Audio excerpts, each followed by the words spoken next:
Following World War II, nearly every country in Europe was on its guard retaining or reintroducing conscription in order to maintain stability on the devastated continent. France reinstated conscription in 1946, emphasizing national reconstruction and later colonial wars in Indochina and Algeria. The United Kingdom maintained national service until 1960 before moving to a professional army. West Germany reintroduced conscription in 1956 after joining NATO to build the Bundeswehr. And the Nordics, that is Sweden, Norway, Finland and Denmark, retained conscription, albeit often with a citizen-soldier ethos rather than militarism. Western Europe conscripts often served 12 to 18 months with training emphasizing defense and deterrence. But owing to their dependence on the communist Soviet Union, the Eastern Bloc states had compulsory service, typically 2 to 3 years, designed to ensure constant readiness and ideological control over young men. Military services took on characteristics of a rite of passage in many countries, or was depicted as a civic duty. Following the fall of the Soviet Union in 1991 and the end of history professed by American political scientist Francis Fukuyama, Europe began witnessing gradual relaxation of conscription laws. France suspended conscription in 1997, Italy, Spain and Portugal between 2000 and 2005, and unified Germany in 2011. Meanwhile, post-communist states in Eastern Europe gradually transitioned to volunteer armies. Poland, for instance, officially suspended compulsory military service in 2009. Hello, I'm Maciej Mikos and you're watching How We Got Here. And to discuss the history of and future of conscription in Europe, we're joined by Joanna Rohozinska, historian and independent political scientist. Good afternoon. Good afternoon.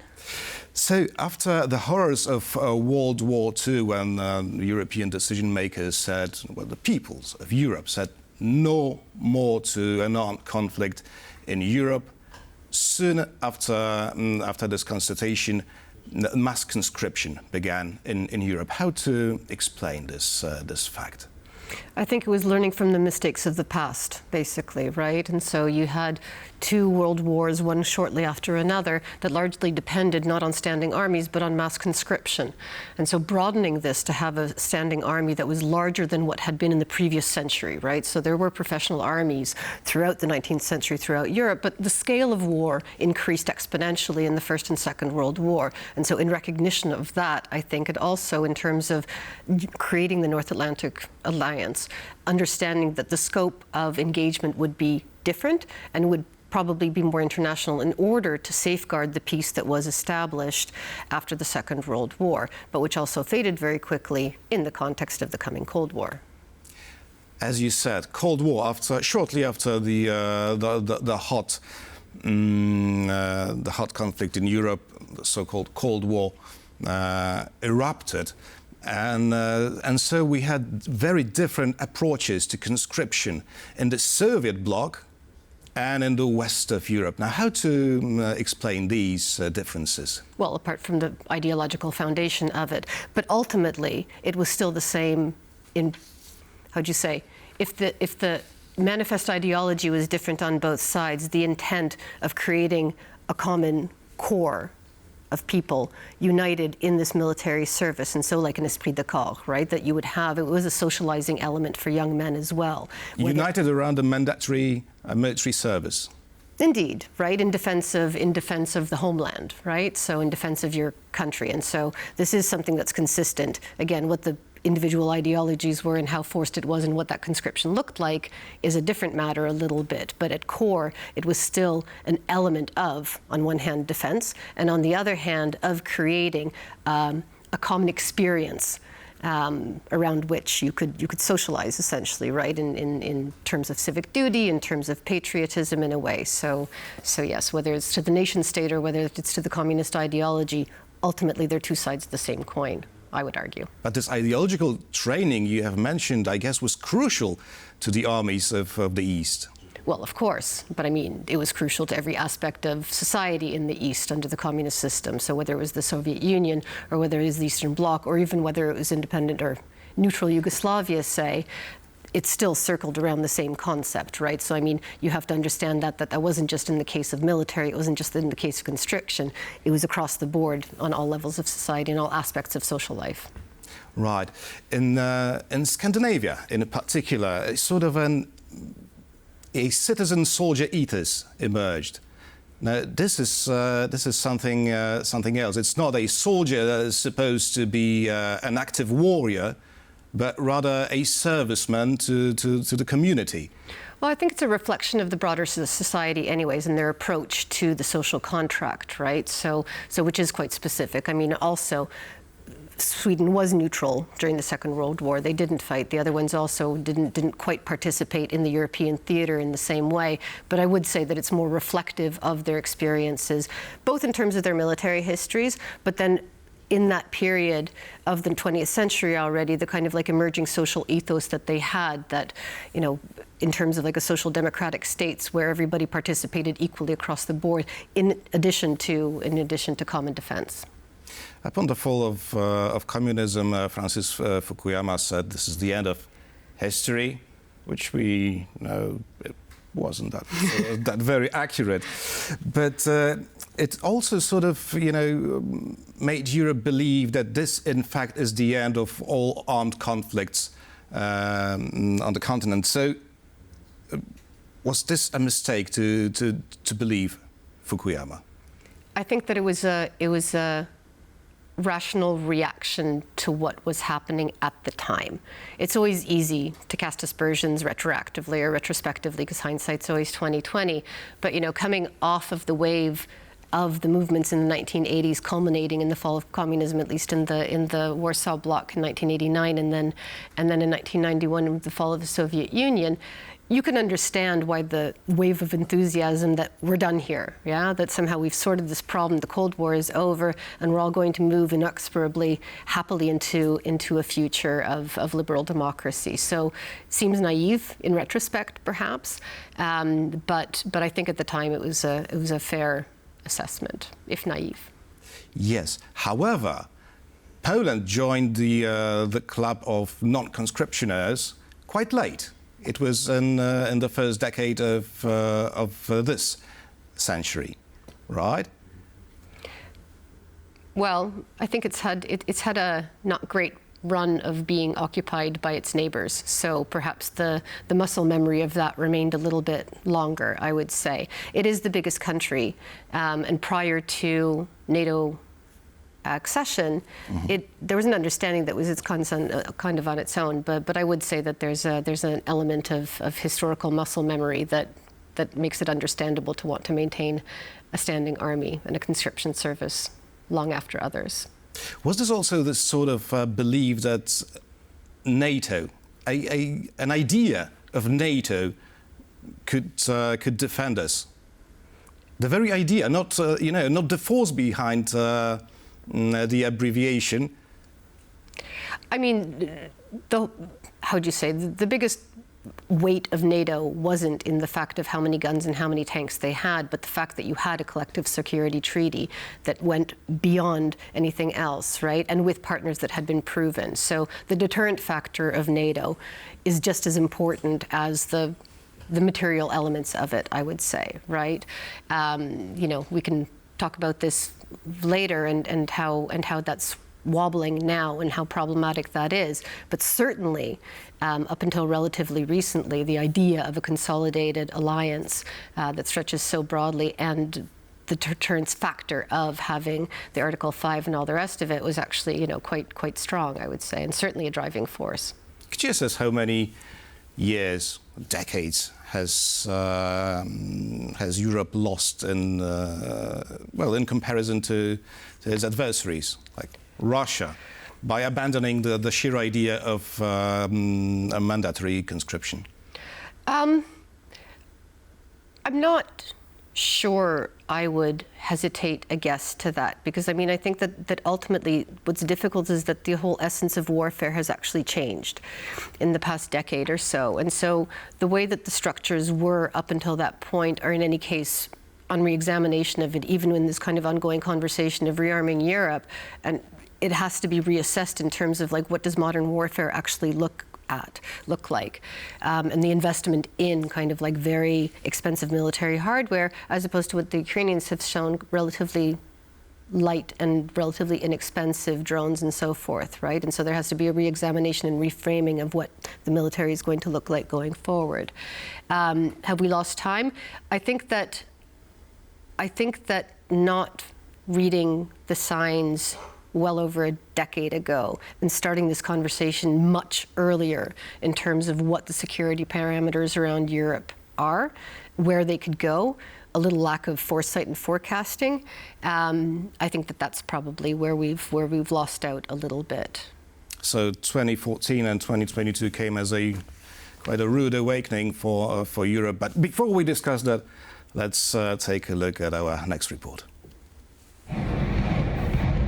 Russia's full-scale invasion of Ukraine on February 24, 2022 showed that history was very much still around and still highly violent. After 17 years, Croatian lawmakers reintroduced, and by a large majority, mandatory military service in the country in a vote on October 24th.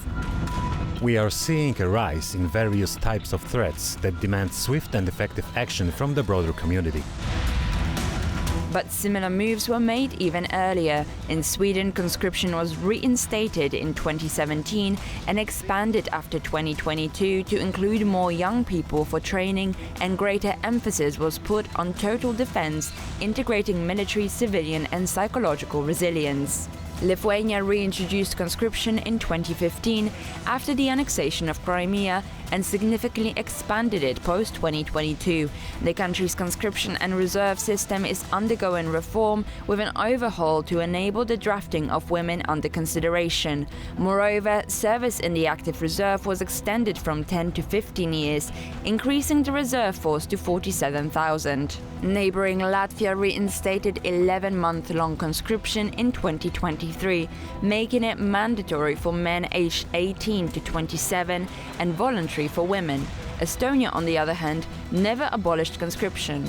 In Germany, when the Bundeswehr has been struggling with recruitment ever since conscription was suspended in 2011, CDU politicians, including Chancellor Friedrich Merz, have increasingly voiced reservations that a purely voluntary system will not be sufficient. Its neighbor Poland is ambitiously building one of Europe's largest armies, with 300,000 personnel, including 200,000 professional soldiers, 50,000 territorial defense force troops, and 50,000 volunteers in basic military service. Exceeding 4% of the country's GDP, Poland boasts the highest NATO defense budget in Europe. So how has the full-scale invasion of Ukraine changed the European approach to conscription? Because not only so-called frontline countries would like to reintroduce conscription, but also countries, you know, quite distant from NATO's eastern flank, like Croatia is reintroducing mandatory conscription.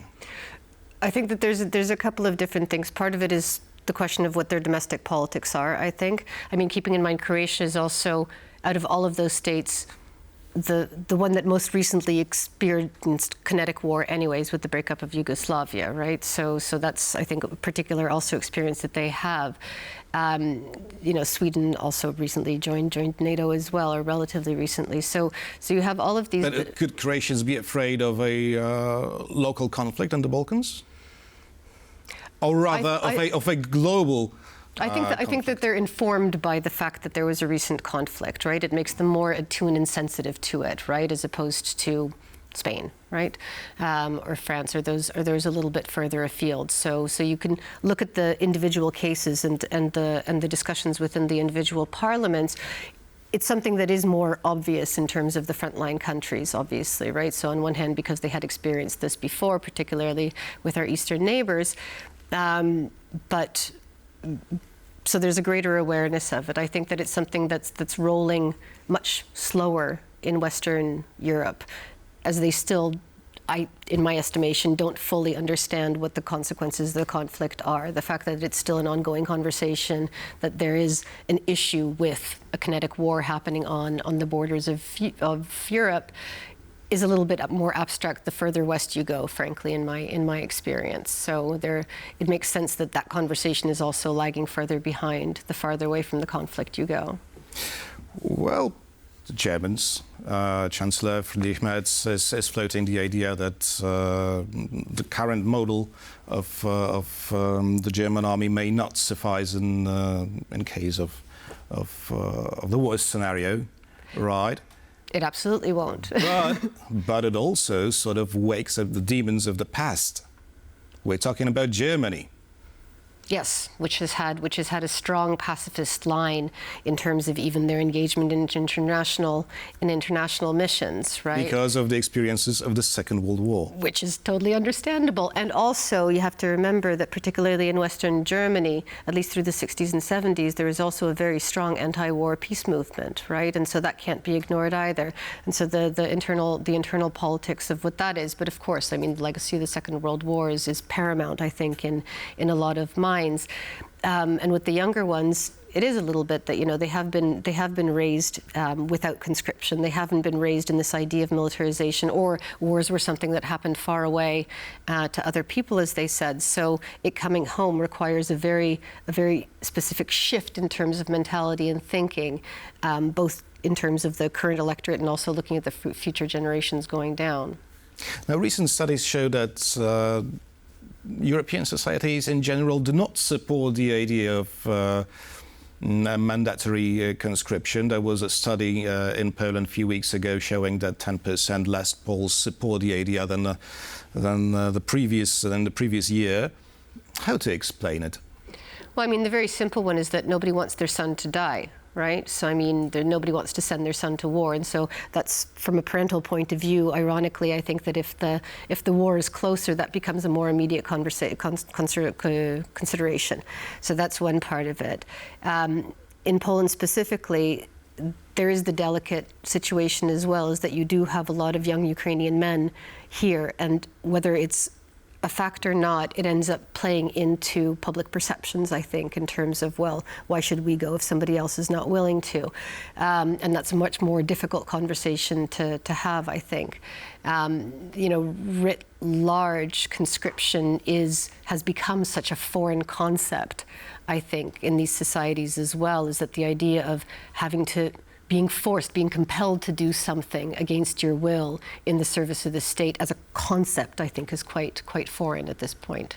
But isn't it also partially because we get these mixed messages from politicians? On one hand, they say you're safe. You don't have to worry. The state will take care of you. On the other hand, they tell us join the army, right? The country needs you. So I guess the younger generation may be a bit confused here. Yes, and that's assuming that the younger generation wants to listen to politicians in the first place. And that's probably also a broader problem, not just in Poland, but elsewhere, that you have a sense of disenfranchisement and disengagement by the younger generation, and a general kind of, how would you say, more hesitant approach to politicians. So that trust issue as well, the social trust issue, which, if you want to go back to Sweden, is particularly strong. In Finland is particularly strong, that it makes conscription much easier to implement. So those countries that are hesitating and don't know how to engage tend to have also other issues in other problems in terms of polarization, in terms of public trust in institutions. And so it ends up being part and parcel of kind of a broader issue. You said that no one wants to send the children to war. But surprisingly, it's usually the 40, 50-year-olds that support the idea of a general conscription rather than the younger generation. And as we have witnessed it in Ukraine, it's the older generation that fights. Which is a great argument for conscription, because one of the reasons, apart from trying to safeguard the demographic of the younger generation, the reason why they called upon people in that age bracket is because they had done military service, which means that they had some kind of experience in at least some kind of basic military training, which the younger generations didn't. So that was the very practical reason for also calling up the older generations. You know, people my age still did their service in Ukraine, so they weren't unfamiliar with what a gun looked like. Mm-hmm. Now, in the end, let's take a look at the broader picture. Is Europe entering this new era of militarization? I think yes. I mean, there's not a great question about it, and there's not a great choice, I don't think, right? I mean, it's not been their initiative to push forward this way, despite how some campaigns tried to frame it. But it's reactive, and reactive means that it's always a little bit late. But I think that it's unfortunately this is where we're going, at least for now. Mm-hmm. Yes. However, don't you think that, you know, if this idea is unpopular, as we have already stated, that once the war in Ukraine is over, things will get, you know, it will be just business as usual? That's the risk. It's always the risk. I think that would be imprudent. You can scale things down, and maybe it gives breathing space to reassess what the security architecture is going to look like, particularly with the changing nature of transatlantic relationships, say. But I don't think it should go away altogether, right? I mean, it's a question of how you weigh out not only defense spending, but also the ancillary value of having a common military training, right? Of having conscription in terms of solidifying some kind of social cohesion as well. So it might be, in and of itself, not great to be on a permanent war footing.